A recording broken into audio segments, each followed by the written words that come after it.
Coronavirus Omicron variant has sent South Africa and the rest of the SADC region into a bit of a tailspin recently. The announcement late last month came just when South Africans are beginning to wind down ahead of the busy December holiday period. But then again, an expert is telling us that South Africans actually have a lot to look forward to.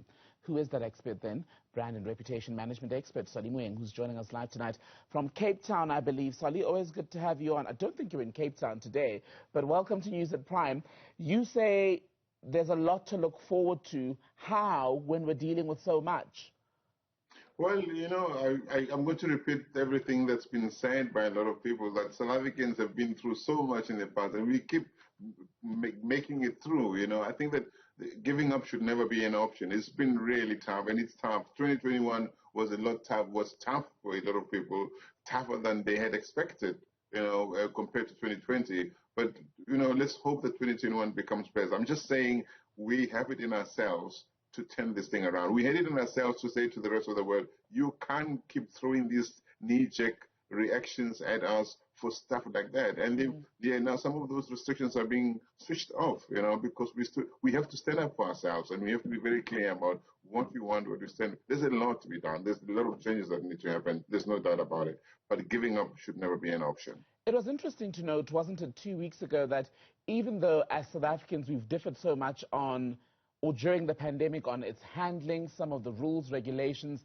and the rest of it, when those travel bans were instituted, which we can all agree were unfair, South Africans basically rallied together to a degree in defense of their country.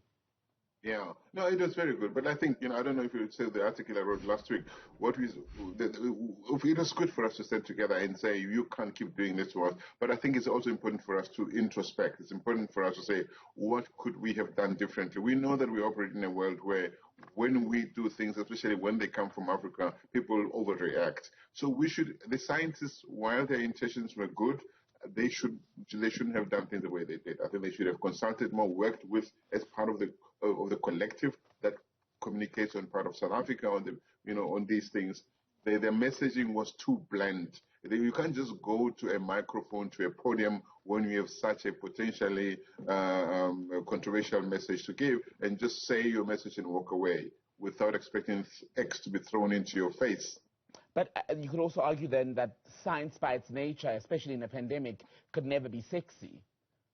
No, but it's not meant to be sexy, but these are extraordinary terms. When you communicate COVID-19 related matters, it's part of crisis communications. We're in a crisis mode as a country. And when you're in crisis mode, it's not just about your perspective. It's about how do we best put this message out there into the world. You have to be aware, and like I said, the world tends to overreact to Africa. So when we in Africa say something, what is the best way to say it in a way that it doesn't culminate in the kind of things that happen? Because whether we like it or not, even though the travel bans are being lifted, there's been a lot of pain. Cancellations have had. I have friends in the tourism industry who have client cancelling on them, and those clients are not going to come here because these things are being reinstated now. So it's important that we are careful and we work together as a collective when we manage crisis.